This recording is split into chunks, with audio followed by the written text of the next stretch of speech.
Sri Gurubhyo Namaha. Dear friends, from today we are going to study about lasers. It's a very, very important topic. We try to study, the acronym is laser. All of you know that we can expand this as light,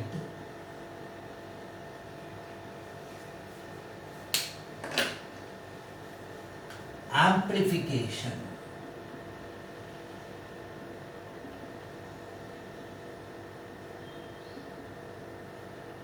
by stimulated emission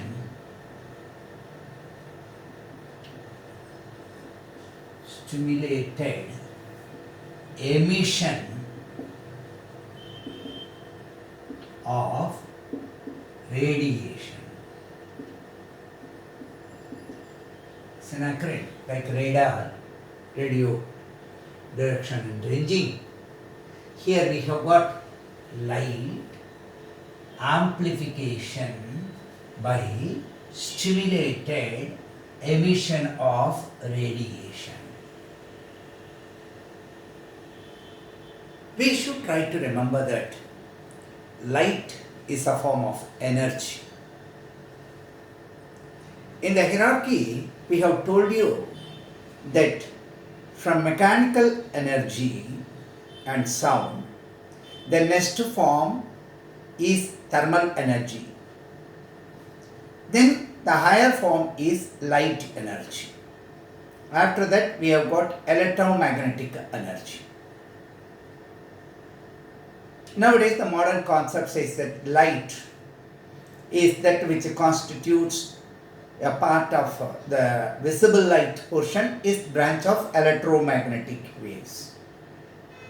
So, this is a more powerful form of energy. How?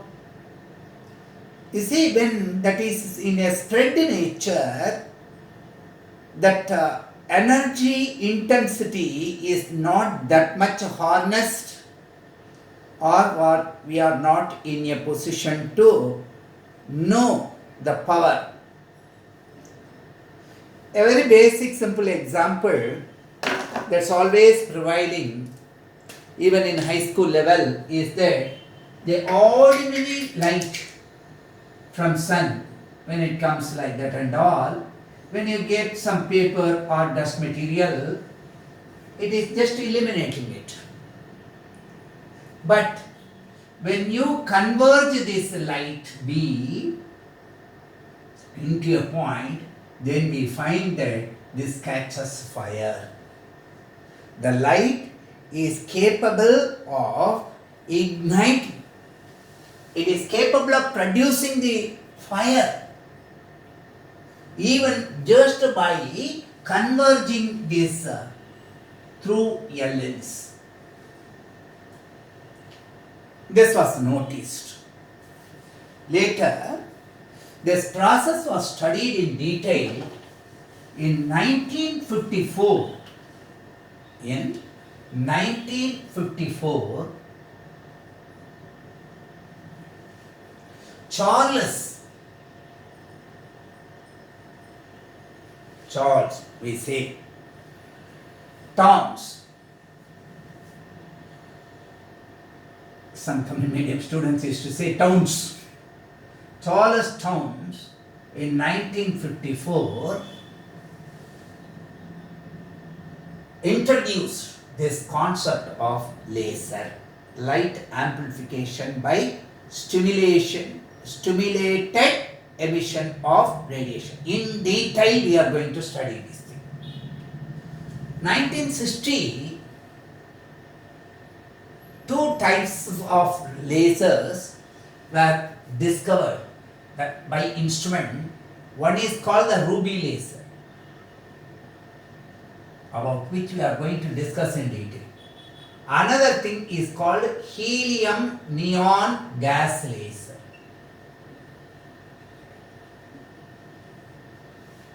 So 1954, Charles Townes introduced this concept, phenomena. Laser is light amplification by stimulated emission of radiation. Laser is a device. The device that produces laser beam is also called a laser. So we have this background. I told you this laser has got some properties. First, this laser beam is useful in what region? At the final stage, we are going to elaborately discuss about it.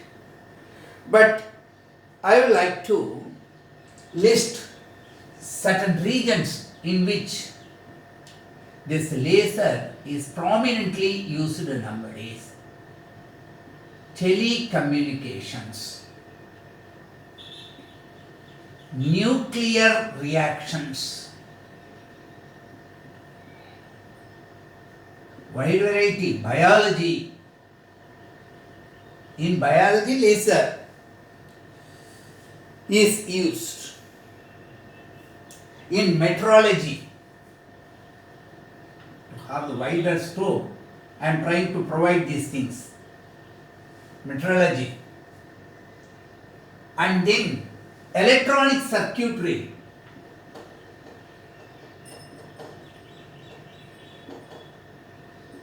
In industry. In all the places, laser finds its uses. We have got number of things that we are going to study in detail. So, we are now interested in knowing about the characteristics of laser.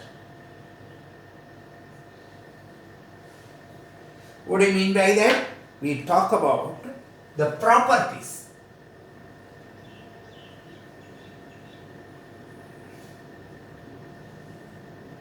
We are going to list 4 important properties that we are going to discuss today in detail. 1. The first and foremost property is directionality.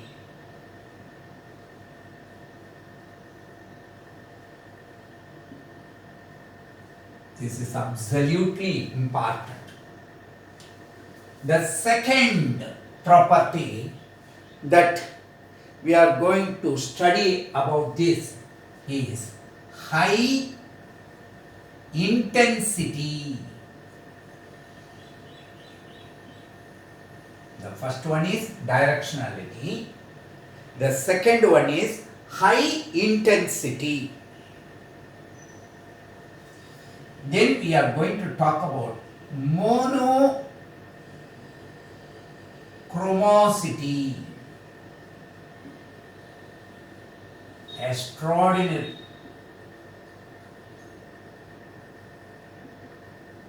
In detail, we should be knowing before entering into the actual principles of laser. First, we should know the characteristics of laser: directionality, high intensity, monochromosity. What is that monochromosity? I am going to say that polychromosity, monochromosity, and all we are going to explain in detail. And last, high degree of coherence.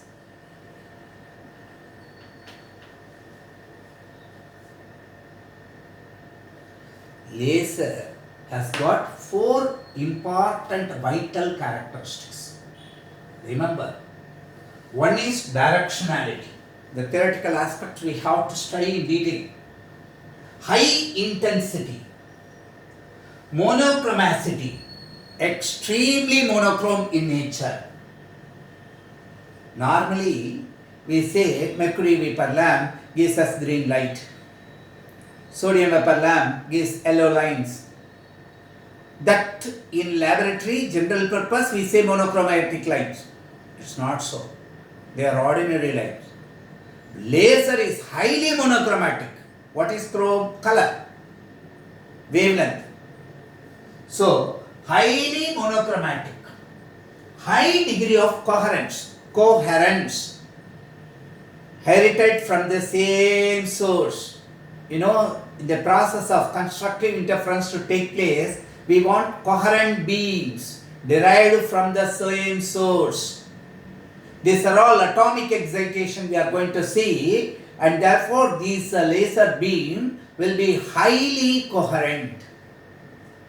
How that we are making use of all these things in detail we are going to study. So first, remember, laser is a device. Laser is also an acronym for light amplification by stimulated emission of radiation. 1954, Charles Townes introduced this. And 1960, the first experimental lasers, ruby laser as well as the helium neon gas laser, were available. And we say this laser is widely used nowadays in almost all the fields. And we say that even the point indicator becomes a laser indicator. You say that telecommunication, nuclear reactions, biology, meteorology, and electronic circuitry, etc., we use them. Further, the properties can be listed as highly directional, high intensity, monochromacity, as well as high degree of coherence. Let us take one by one and try to give explanation. Because the characteristics should be borne in mind when you want to know about that is exact stimulated emission process, induced emission, absorption, etc. in the construction of different types of laser and for knowing the utility aspects. First, let us fix what is this directional aspect. Let us try to take the source of laser. When you take the laser, this is laser source. Let me say that. From here, the laser beam comes like this. And after that, when the rays are all coming like that, you know that these rays are emerging from the source as planar wavefronts. Of course, if you define the wavelength to be lambda and this aperture diameter to be d,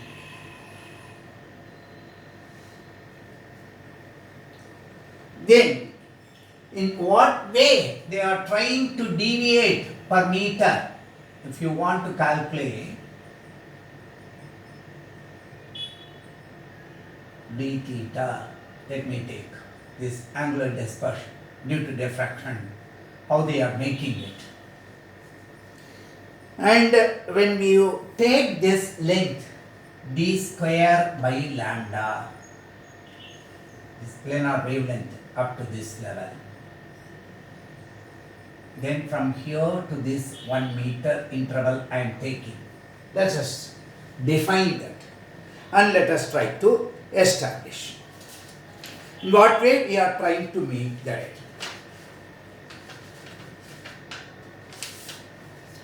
You know that conventional light is emitted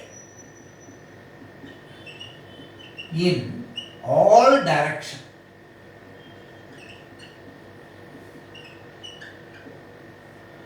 When you take a source of light, light is emitted in all directions. Whereas when you take the source of laser, it emits only in one direction. They are all not radial. We don't have spherical wavefront. Spherical wavefront have got a point source, and in all radial direction you will be having the wavefront to be spreading. But here it is plane wavefront. In plane wavefront you know that the rays will be parallel to each other.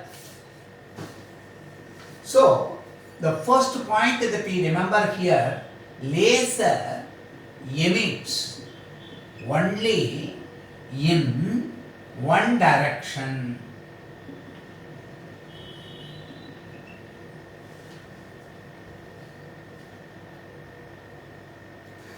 The directionality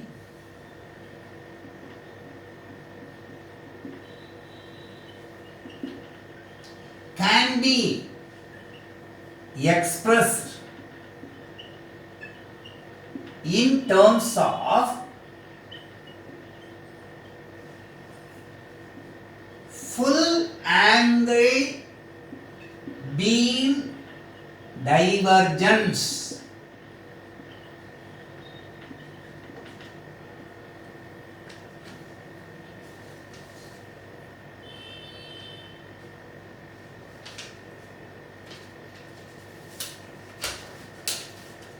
That means through this aperture diameter of D, the wavelength lambda, if the laser source emits a beam of light for a distance of d square by lambda, it propagates as a planar wavefront. Then it may spread, but that angle is very, very small. We are going to say that. With respect to this, we can very well say that this delta t, d theta or delta theta, very, very small. That's why I take it as delta theta. That will be of the order of lambda by d. The aperture itself is very small. Lambda is very small. So this spread takes place due to what? Due to diffraction. The bending up of waves. Diffraction. Now, when you take the order and compare that with the ordinary light, we can immediately say what may be the difference in this thing. The spread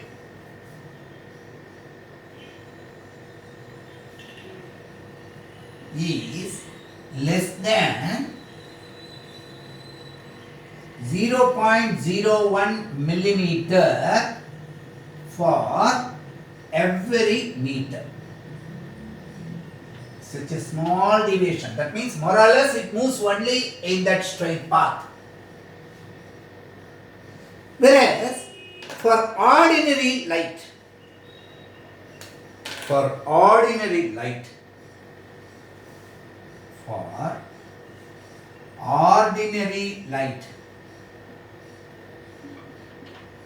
it spreads about 1 kilometer per kilometer. You compare the dimension, 0.01 millimeter for every meter, whereas this is 1 kilometer for every kilometer distance of travel by the ordinary light. The laser may be monochromatic, highly intense, the more directionality, all these things. But what is the speed of light? That is the speed of laser.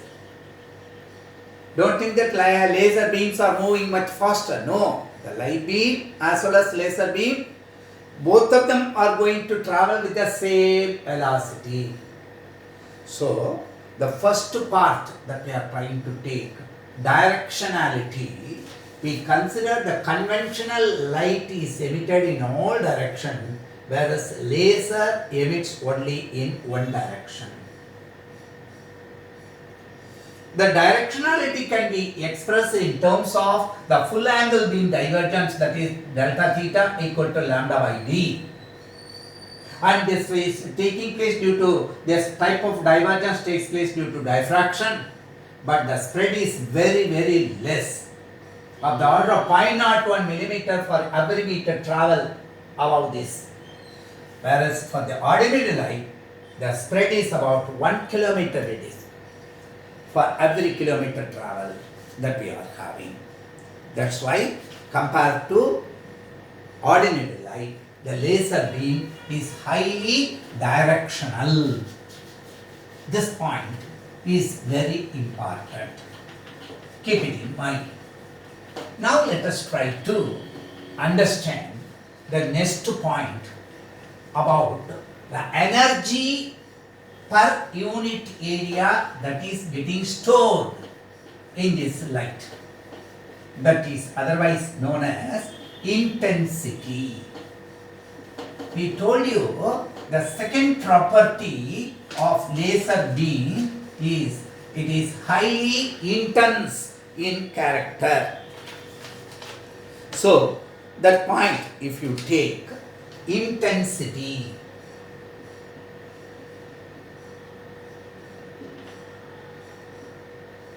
first one is directionality, the second one is intensity. So when you take a source, that is laser source, then this is coming as a very narrow beam.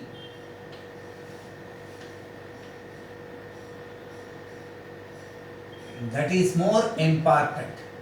It comes as a narrow beam. If it strikes a wall available in path of propagation, this is a wall that we are considering. At this point, more energy is available. That's why we call this region as high intensity region, where it strikes. It is directional and it comes. This is an important point. You know that when it comes, laser gives narrow beam. These words try to remember. Energy is concentrated in a very small region. It is not spread. It is concentrated in a very, very small region. This is why you get greater intensity. Energy per unit area. Area is very less. So when it is very less in the denominator, the value is greater intensity. Energy per unit area is much, much greater. When you want to have some comparison, 1 watt laser would appear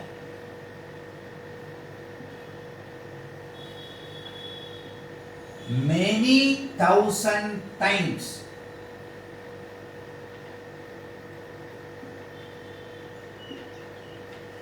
brighter, more intense than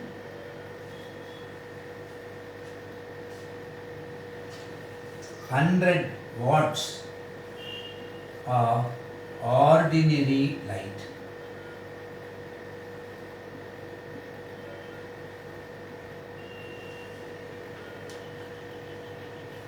One watt laser would appear many thousand times more intense than 100 watts or 1000 watts ordinary light. So this intensity is providing us a method to drill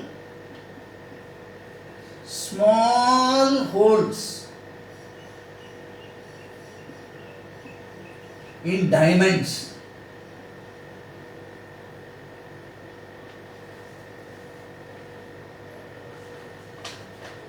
And you see, in biology I told you to cut bones,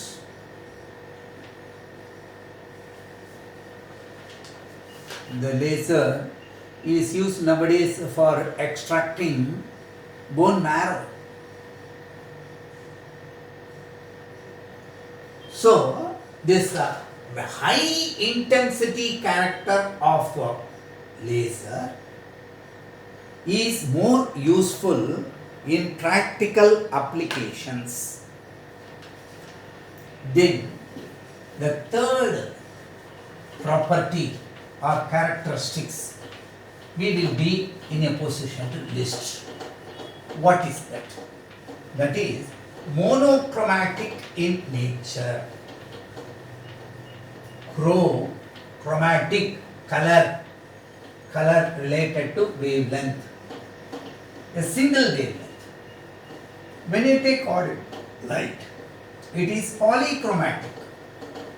Therefore, here in laser, from the source, laser source, all the wave trains that are available are in phase, and they have this peculiar property called monochromatic nature. Monochromacity, the third property. I am not in a rush. I am going slowly. Kindly follow one topic, and especially for students taking engineering courses or medical courses, the physics content of their curriculum, this is a very, very important lesson. Every year, university questions are coming. Easily problems can be solved, but you should be knowing the concepts of laser. First one I have told you as directionality. The second one I have talked about intensity, and now we are talking about monochromacity, same wavelength. We say that laser is highly monochromatic, same wavelength.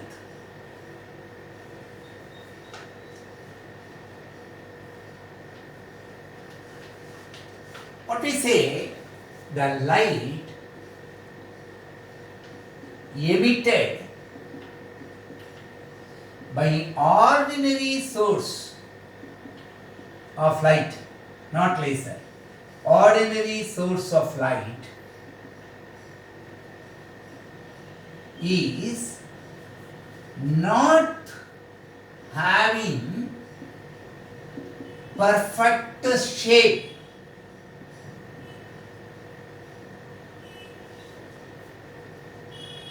It may be cylindrical, spheroidal, elliptical, so much, because they don't have a correct wavelength. Closely related wavelengths are interfering, and they will be producing that, not having perfect shape. It spreads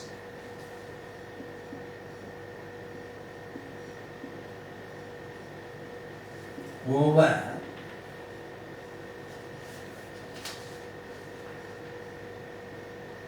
a frequency range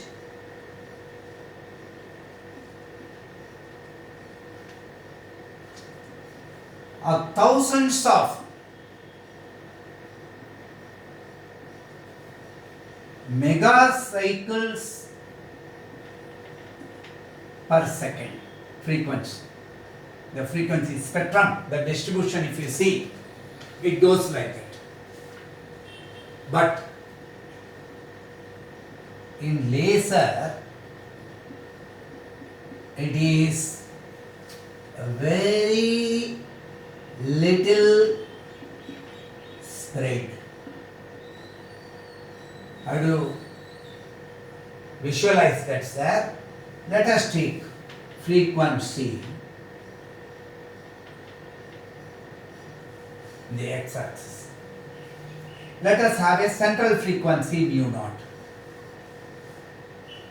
If you take this aspect, the ordinary light spreads like that.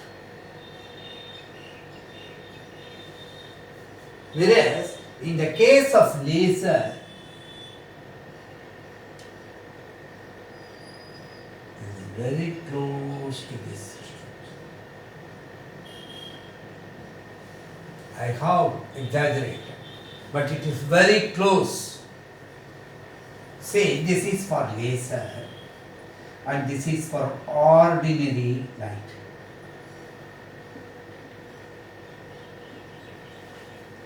The spread, if you want to understand, we can very well say that degree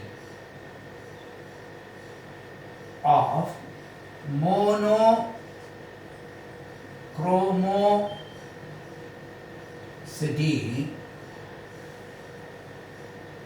can be had the line with the delta. The degree of monochromosity of light is changed by the line width of delta nu.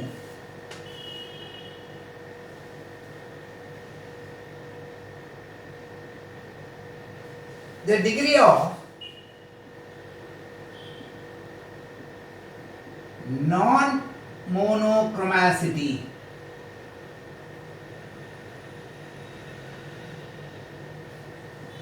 if you take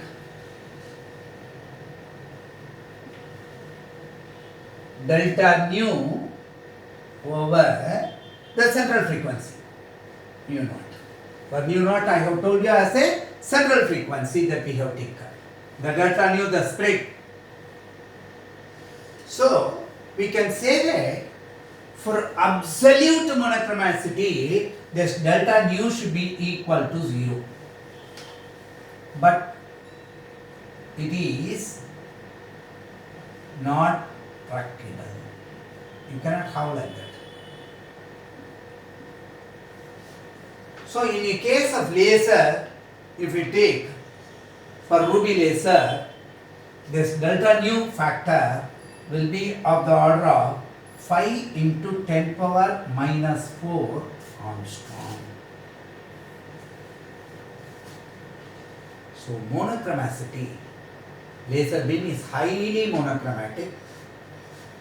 Ordinary light is not having perfect shape. It spreads over a frequency range of thousands of megahertz cycles per second. The range we have, distribution we have told, whereas it is highly concentrated. And this is an important term that we are having. Now, let us talk about the fourth property.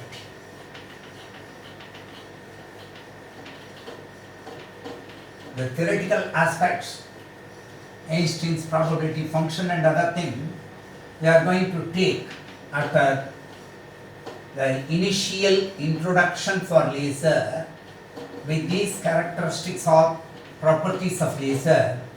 This you please keep in mind. What is induced absorption, induced emission, spontaneous emission, spontaneous absorption, or these probabilities, all these things we are going to learn. Here, we try to understand the fourth point, that is coherence. As I told you in advance, that for constructive interference to take place. When wave trains emitted from the source have to interfere and to form a bunch, a high intense radiation, the wave train should be coherent, derived from the same source. In laser, the degree of coherence is very high.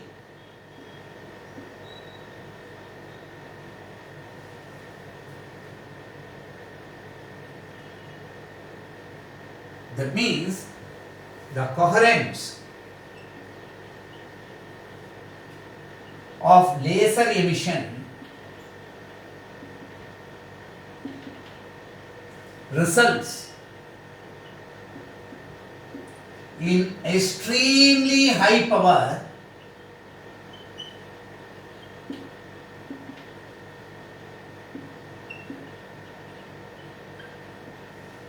we say that in general terms clarity is power. For very high power, see the laser beam is giving of the order of 5 into 10 power 12 watts per centimeter square. Power. Watt. We say that. Power. Per centimeter square, this much, this is very large. That's why you can cut, drill, all these things. Laser wave trains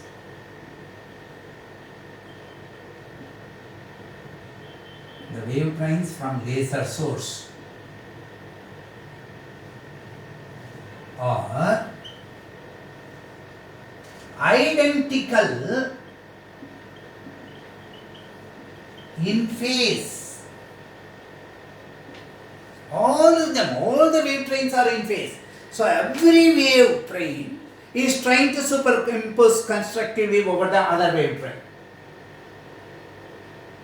You know, when you take the wave trains like this, there may be like this, an ordinary light. In ordinary terms, even if you take, they are in phase. It may be going like that. The other one may be starting from here or something like that. But in laser, we say that the identical nature.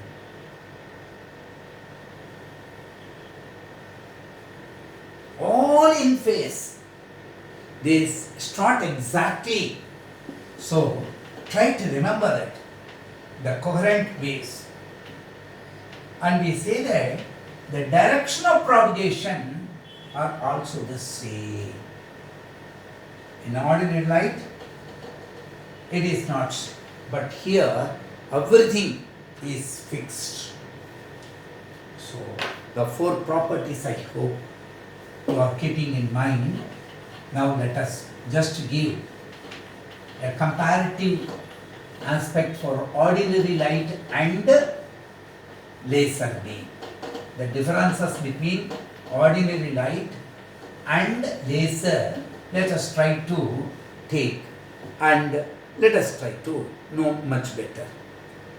What is ordinary light?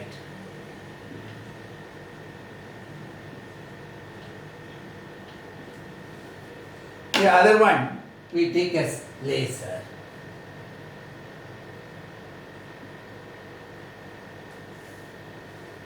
What are all the differences that we have? Here, angular spread is more. Directionality we have taken.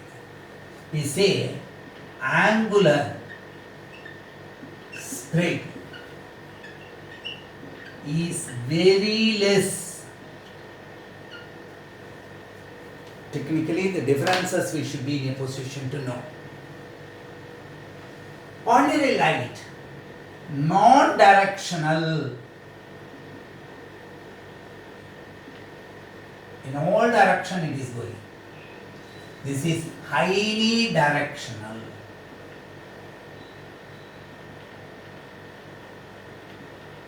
This is just a summary of what we have studied today. Then we talk about the ordinary light is less intense.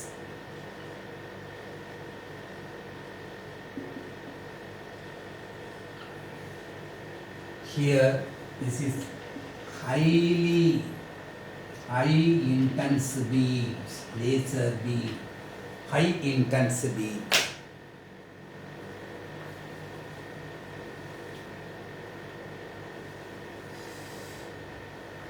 Radiations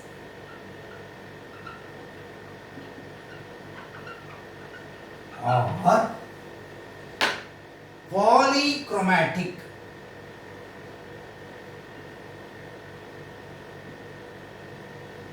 Opposite to mono. They have a bundle, but here highly monochromatic.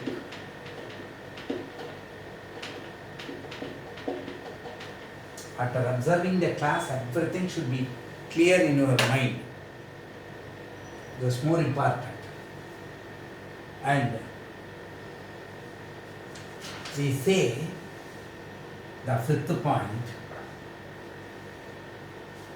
not coherent,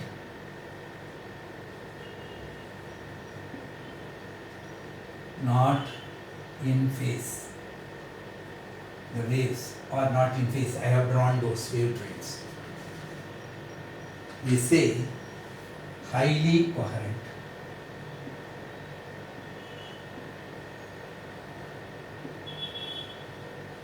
All wave trains are in phase.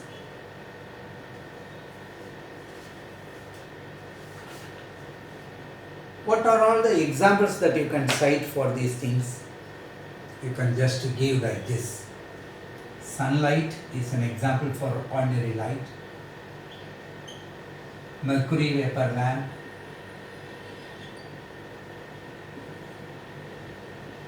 Ordinary candle, etc. Whereas here, UV laser, helium neon gas laser,